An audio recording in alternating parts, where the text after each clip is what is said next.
ഇത്തരത്തിൽ ഒരു ലൈംഗിക അനുഭവത്തിലൂടെ കടന്നു പോകുന്ന പെൺകുട്ടിയെ അത് ഏത് തരത്തിലാണ് ബാധിക്കുക? ചില ശാരീരികമായ ബുദ്ധിമുട്ടുകൾ ആ പീഡനത്തിന്റെ തീവ്രത അനുസരിച്ച് അവർക്ക് അനുഭവപ്പെട്ടേക്കാം. ആൺകുട്ടികളെ എങ്ങനെയാണ് ഇത് ബാധിക്കുന്നത്? ആൺകുട്ടികളിൽ രണ്ട് തരത്തിൽ നമ്മൾ കാണുന്നുണ്ട്. ഒന്ന് സെക്ഷുവലൈസിങ് ബിഹേവിയേഴ്സ് എന്ന് പറഞ്ഞാൽ അമിത ലൈംഗിക ഒരു ചോദന വരിക.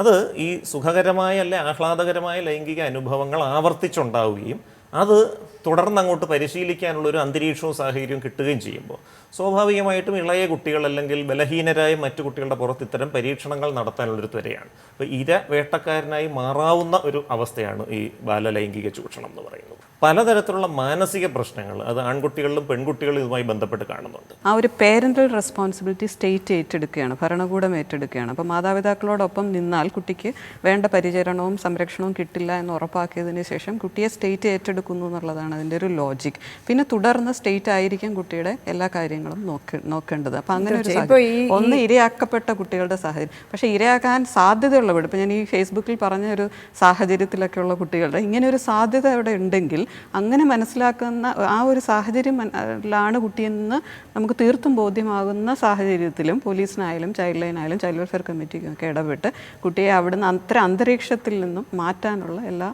അധികാരവും അത്തരം ഏജൻസികൾക്കുണ്ട് എന്നുള്ളതാണ്. ഇപ്പോൾ ഈ കഴിഞ്ഞ ദിവസം ക്രൈസ്തവ പുരോഹിതനിൽ നിന്ന് ഒരു പെൺകുട്ടി, പ്രായപൂർത്തിയാവാത്ത പെൺകുട്ടി ഗർഭിണിയായ വിഷയത്തിൽ പിന്നീട് സഭയുമായി ബന്ധപ്പെട്ട ഒരു പ്രസിദ്ധീകരണം ആ പെൺകുട്ടിയെക്കുറിച്ച് ഒരു സ്ത്രീ എഴുതിയിരിക്കുകയാണ്. ഇവിടെ തെറ്റിൽ പങ്കുകാരിയായ കുട്ടിയുടെ പ്രായം 15-ന് മുകളിലാണ്. എൻ്റെ മകളുടെ സ്ഥാനത്ത് തന്നെ ആ കുട്ടിയെ കണ്ട് പറയുകയാണ്, മോളെ നിനക്കും തെറ്റുപറ്റി, നാളെ ദൈവത്തിൻ്റെ മുന്നിൽ നീയായിരിക്കും ആദ്യം കുറ്റമേറ്റു പറയേണ്ടി വരിക. കുഞ്ഞെ, ഒരു വൈദികൻ ആരാണെന്ന് എന്തുകൊണ്ട് നീ മറന്നു?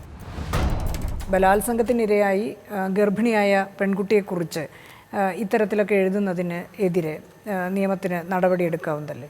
അല്ല, നിയമത്തിൻ്റെ നടപടി ഒരു വശം. പക്ഷേ എനിക്ക് തോന്നുന്നു ഇതുപോലെ ഉള്ള സാഹചര്യങ്ങളിൽ കുട്ടിയെ കുറ്റപ്പെടുത്തുന്ന മാനസികാവസ്ഥ എന്ന് പറയുന്നത്, എനിക്ക് തോന്നുന്നു ഇതുപോലുള്ള എഴുത്തുകൾ, ഇത്തരം പ്രസിദ്ധീകരണങ്ങൾ എല്ലാം മലയാളികളും ലജ്ജിക്കേണ്ട ഒരു വിഷയമായിട്ടാണ് എനിക്ക് തോന്നുന്നത്. ഈ പ്രതികളാകുന്ന പുരുഷന്മാരെ രക്ഷപ്പെടുത്താനും അവരെ വെള്ളപൂശാനും വേണ്ടിയിട്ടുള്ള ഒരു അതിതീവ്രമായ ഒരു ശ്രമം സമൂഹത്തിൻ്റെ ചില കോണുകളിൽ നിന്ന് ഉണ്ടാകുന്നുണ്ട് എന്ന് പറയുന്നത് തീർത്തും നിരാശാജനകമാണ്, ആശങ്കാജനകമാണ്. 18 വയസ്സിൽ താഴെയുള്ളൊരു കുട്ടിക്ക് വൈദ്യശാസ്ത്രം പ്രകാരവും നിയമം പ്രകാരവും ഒരു ലൈംഗിക ബന്ധത്തിന് അനുമതി കൊടുക്കാനുള്ള പ്രായമായിട്ടില്ല, പാകത വന്നിട്ടില്ല എന്നുള്ളതാണ്. അപ്പോൾ ആ ഒരു സാഹചര്യത്തിൽ ഇത്തരത്തിലുള്ളൊരു പോസ്റ്റുകൾ ഇടുന്നതിനോട് എനിക്ക് വ്യക്തിപരമായിട്ട് അഭിപ്രായ വ്യത്യാസം തന്നെ. കാരണം ഇത് സാമൂഹിക വ്യവസ്ഥിതിയെ മറ്റുള്ളവരെ സ്വാധീനിക്കാൻ സാധ്യതയുണ്ട് ഇത്തരം കാര്യങ്ങൾ. ഇതൊരു വളരെ സ്വാഭാവികമായൊരു കാര്യമാണെന്നുള്ളൊരു സന്ദേശം കൊടുക്കുകയും ഈ ബാലലൈംഗിക പീഡനം എന്നൊരു കുറ്റകൃത്യത്തെ അങ്ങ് നിസാരവൽക്കരിക്കുകയും അതൊരു സ്വാഭാവിക വികാരപ്രകടനമെന്നുള്ള നിലയിലേക്ക് അതിനെ എത്തിക്കുകയും ചെയ്യുന്നതിനോട് എനിക്ക് ഒട്ടും യോജിപ്പില്ല. കാരണം ഇത് കാണുന്ന ആളുകൾ എല്ലാവരും, ഇപ്പോൾ ഇത് ഇട്ട വ്യക്തി ചിലപ്പോൾ വളരെ ഒരു താത്വികമായ നിലപാടുള്ള ഒരു ഡിബേറ്റ് സ്പാർക്ക് ചെയ്യാൻ ഇട്ട ആളായിരിക്കാം. പക്ഷെ കാണുന്ന ആളുകളെല്ലാം അതേ മാനസിക നിലയാവണമെന്നില്ല. യോജിക്കുന്നുണ്ടോ അഭിനന്ദൊക്കെ? ഈ ഡോക്ടർ പറയുന്നതിനോട് യോജിക്കുകയാണ്. അഭിനന്ദ് ഇടുന്ന പല പോസ്റ്റുകളും ഇനി ഇടാൻ പറ്റില്ല, അല്ലെങ്കിൽ ഇപ്പോൾ ഡിലീറ്റ് ചെയ്ത് കളയണം. ഇയാൾ എനിക്ക് വ്യക്തിപരമായിട്ട് അറിയുന്ന ഒരാളാണ്. കാരണം ഇയാൾ ഒരു താത്വികമായിട്ടും സാറ് പറഞ്ഞതുപോലെ അത്തരത്തിലൊക്കെ ചിന്തിക്കുന്ന ഒരാളാണ്. ഇയാളൊരു പിഡോഫൈലായിട്ടുള്ള ഒരാളുമല്ല. ഇത് ശരിക്കും നടന്ന കാര്യമാണെന്ന് തന്നെ എനിക്ക് സംശയമുണ്ട്. ഇത് സാങ്കല്പികമായിട്ട് അയാൾ എഴുതിയൊരു സംഭവമാണ്. അങ്ങനെ ഒരു സാധനമാണ്, അത്തരത്തിൽ മാത്രം കാണുന്ന ഒരാളാണ്.